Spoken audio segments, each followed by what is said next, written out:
मृतक कारोबारी मनोज परमार के बच्चों से की राहुल गांधी ने बात। सीहोर कारोबारी मनोज परमार और उनकी पत्नी की आत्महत्या मामले में परिजनों ने पीड़ा बयां करते हुए ईडी अधिकारियों पर गंभीर आरोप लगाए हैं। परिजनों का कहना है कि उनके पिता ईडी द्वारा किए गए दुर्व्यवहार और प्रताड़ना के कारण मानसिक रूप से परेशान थे। इसके कारण ही उन्होंने आत्महत्या करने का कदम उठाया। वहीं शनिवार को कांग्रेस प्रदेश अध्यक्ष जीतू पटवारी मृतक परिवार के पैतृक गांव हरपुर पहुंचे। उन्होंने राहुल गांधी से मनोज परमार के बच्चों की बातचीत करवाई। इस दौरान मनोज परमार के बेटे जतिन ने राहुल गांधी को बताया कि उनके पिता पर ईडी अधिकारी भाजपा ज्वाइन करने का दबाव बना रहे थे। सीहोर जिले के आष्टा में व्यापारी मनोज परमार ने अपनी पत्नी के साथ घर में फांसी लगाकर आत्महत्या कर ली थी। सूचना पर पहुंची पुलिस जांच पड़ताल में जुट गई। मृतक मनोज परमार के घर बीते दिनों एड की टीम ने छापामार कार्रवाई करते हुए कई दस्तावेज जब्त किए थे। कांग्रेस प्रदेश अध्यक्ष ने भी जमकर हमला बोला है। मनोज परमार की पत्नी सहित आत्महत्या मामले में कांग्रेस का 5 सदस्यीय प्रतिनिधि मंडल शनिवार को मृतक के गांव हरपुर संवेदना व्यक्त करने और परिजनों को सांत्वना देने पहुंचा था। प्रतिनिधि मंडल में पूर्व केंद्रीय मंत्री, पूर्व प्रदेश अध्यक्ष अरुण यादव, नेता प्रतिपक्ष उमंग सिंगार, उप नेता प्रतिपक्ष हेमंत कटारे, आरिफ मसूद, पूर्व मंत्री कमलेश्वर पटेल, इछावर ब्लॉक कांग्रेस अध्यक्ष बलवान पटेल सहित बड़ी संख्या में कांग्रेस कार्यकर्ता हरपुर पहुंचे, जहां स्वर्गीय मनोज परमार और नेहा परमार को श्रद्धांजलि दी। Bureau report HK news Sehore. Hello, कैसे हो बेटा? मैं बढ़िया हूँ सर, आप कैसे हैं? नहीं, मैंने तो ये बिल्कुल बहुत खराब चीज सुनी। क्या हुआ? सर वो बार बार बीजेपी की तरफ से प्रेशर आ रहा था कि बच्चों को बीजेपी ज्वाइन करा दो, तो पापा ने बीजेपी ना ज्वाइन करवा के सुसाइड करना उचित समझा। उफ, पापा तो ने मतलब जी सर। और मम्मी ने भी?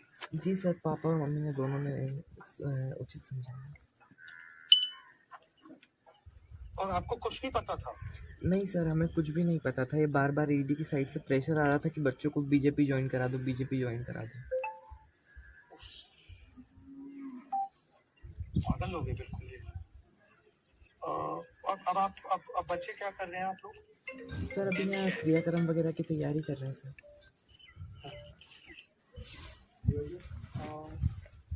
और बाकी भाई बहन? सर यहीं पर ही है सब। ये बिटिया है सर, इनकी ये भाई था सबसे बड़ा, ये दूसरे नंबर की बिटिया है। ये बात कर। नमस्ते सर।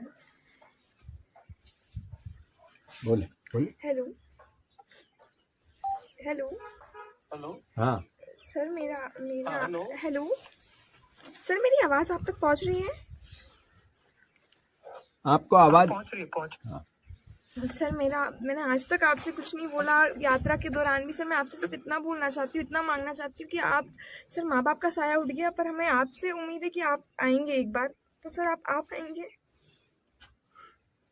बिल्कुल सर। हम क्योंकि मम्मा पापा दोनों चले गए सर, हम कोई भी नहीं है साथ। नहीं, आप घबराओ मत। जीतू। जी सर, जी सर।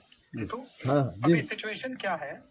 सिचुएशन ये है कि इनके मदर फादर ने एक नोट दिया है, सुसाइड नोट। उसमें सारी आरोप लगाए हैं जो ये बच्चों ने मुझे कल बताया। जब सुसाइड सुबह रात को हो गया, सुबह तो मैं आया था, सुबह ही आ गया था मैं 11-12 बजे कल।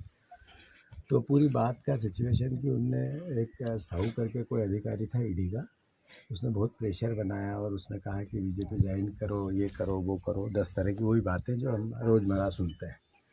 तो उन्होंने सुसाइड किया। तो अभी इनका अंतिम संस्कार हो गया है और कल अभी बच्चे यहाँ हैं, तो मैं बस आपसे बात करवाने के लिए वापस आया था। तो इनका ये 2-3 दिन का प्रिपरेशन है, तो वो करके फिर मैंने इनको बात जो भी होगी, इनने उसके फादर लिख के गए सुसाइड में कि आपको ध्यान रखना है। तो वो तो मैं आपको मतलब राहुल जी को, तो वो मैं करेंगे सर, उसका लाइन अप करेंगे, जो भी संभव होगा सब कर देंगे। तो ये है सिचुएशन। हाँ, ये स्कूल में, कॉलेज में है बच्चे शायद। हाँ, स्कूल सब जाते हैं, सब स्कूल जाते हैं, सब करते हैं, तो सब कंप्लीट है। जी जी जी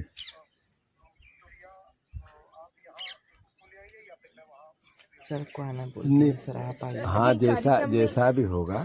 सर हमारे यहाँ पे जाते नहीं है 1-1.5 महीने घर से बाहर कहीं पे भी। अच्छा। मैं ये कह रहा था, मैं देख लेंगे आपका शेड्यूल, अगर ऐसा बन सकता है, टाइम निकल सकता है तो आपका रखेंगे। कुछ करते हैं। हाँ, नहीं तो फिर बच्चों को लेके मैं आऊँगा सर, जैसा भी होगा। नहीं कर लेंगे। अभी ये जब सब पूरा हो जाएगा फिर मेरे टच में रहना, जी हम तरीका निकाल देंगे। ठीक है, ठीक। एग्जैक्टली कहाँ है ये? ये सर भोपाल से लगा हुआ है, भोपाल से एक इच्छावर सीहोर डिस्ट्रिक्ट है, मतलब भोपाल से 100 किलोमीटर। तो वो चोपर ऊपर से बना लेंगे सर, हो सकता है तो बड़ा। तो ये पूरा अंतिम संस्कार कब खत्म होगा? ये सर अभी 11 दिन तो ऐसे चलता है, फिर एक आध महीने बच्चे निकलते नहीं घर से, 45 दिन ऐसा कुछ नहीं होता है। तो वो तो अंतिम संस्कार कल हो गया है, फिर उसके दिन होते हैं, 11 दिन चलते हैं, 13 दिन चलते हैं।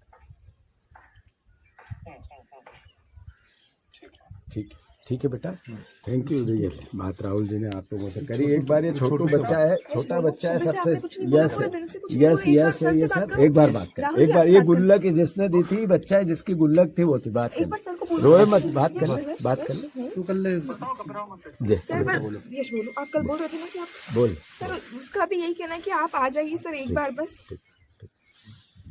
ठीक है सर, यश नहीं ठीक है, आ जाएंगे, घबराओ मत। ठीक है, ओके ठीक है बेटा, है अब बात करिए। चलो बेटा, भैया आज आप हरसपुर में आए हैं मनोज परमार जी के यहाँ, क्या मैं पहले तो संवेदनाएं व्यक्त करने आया था, फिर बच्चों ने इच्छा जाहिर की कि हमें राहुल जी से बात करनी है, तो राहुल जी ने बहुत देर तक उनसे बात की, उनको भी ढांढस बंधाया, संवेदनाएं व्यक्त की और पूरी वस्तु स्थिति समझने की कोशिश की।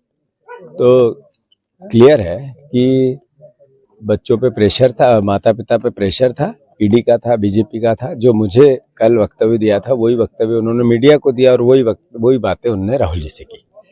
राहुल जी ने बहुत गंभीरता से पूरे मसले को लिया है और बहुत दुखी है कि आखिर एक 18 साल की बेटी है, 18 नहीं 17 साल की, फिर 15 साल का बेटा है, फिर 12 साल का बेटा है। इतने छोटे छोटे बच्चों का क्या होगा जीतू।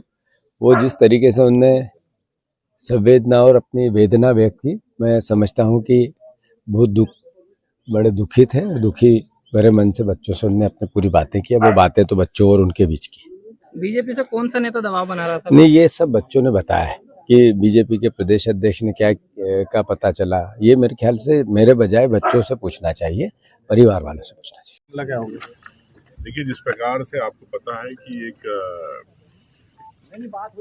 परिवार मनोज परिवार के दंपत्ति इन लोगों सुसाइड किया, क्या कारण थे उसको लेके बड़ी एक जो सामने घटना जो आया, चाहे सुसाइड के माध्यम से चाहे बच्चों से बात करते, क्या देश के अंदर ईडी सीबीआई क्या इन्हों के हाथ में कानून है?